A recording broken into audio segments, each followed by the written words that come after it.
हाँ जी, क्या करना है आज? आज का कौन सा सवाल है? सर बोर्ड पे लिखा हुआ है। अच्छा, एक धुर का मान वर्ग कड़ी में लगी के अनुसार।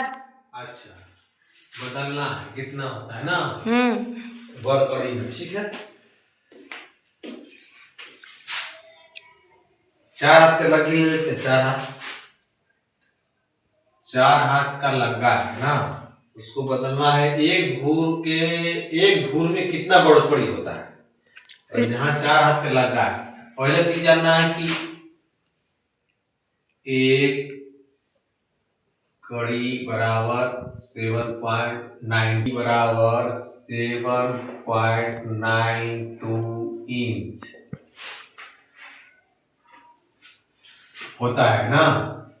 तो एक 4 हाथ की लगी है, तो 4 हाथ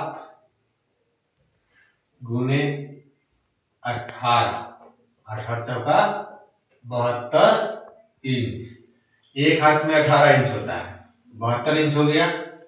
अब हमको कड़ी में बदलना है, तो कड़ी बराबर 72 भागे 7.92 बराबर, इसको भागा मारिए। 7.92 से अगर भागा मारिएगा तो 9.09 आएगा। अब कहते काट आ रहा है कि धूर चाहिए, तो धूर बराबर क्या होता है? धूर बराबर लगी का होल स्क्वायर। लगी का मान आ गया 9 कड़ी में 9.09, इसका होल स्क्वायर हो जाएगा। होल स्क्वायर होने के बाद 82 पॉइंट कैलकुलेटर का 82.62 होना चाहिए। देख चेक कर लीजिए, 82.62 ही होगा। इसको जब डबल करेंगे तो 81 गया 82। ठीक है, इतना वर्ग कड़ी होगा। ये तो पहला नियम हुआ। दूसरा नियम से भी चलते हैं। दूसरा नियम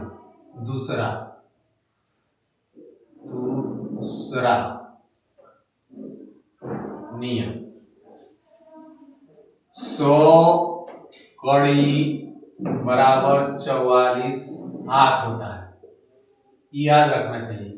100 कड़ी का एक जरीब होता है, 44 हाथ का भी एक जरीब होता है।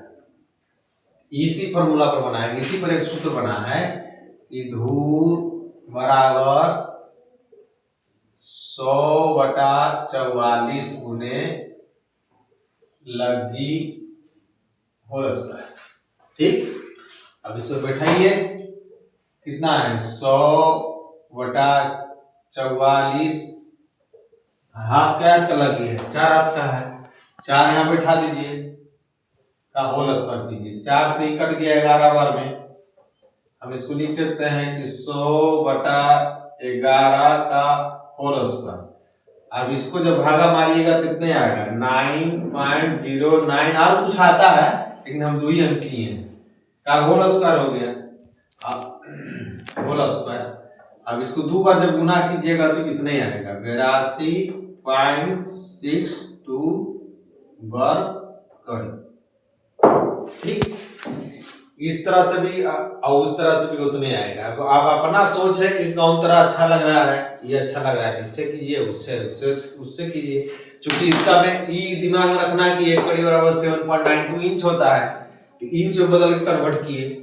और ये है कि नहीं, जरीब है, एक जरीब 100 कड़ी का जरीब होता है, तो 44 हाथ का जरीब होता है। तो ये दोनों का कॉम्बिनेशन बना के सूत्र बना, ये सूत्र बनाती, इससे भी इतने आया 82.62, इससे भी 82.62।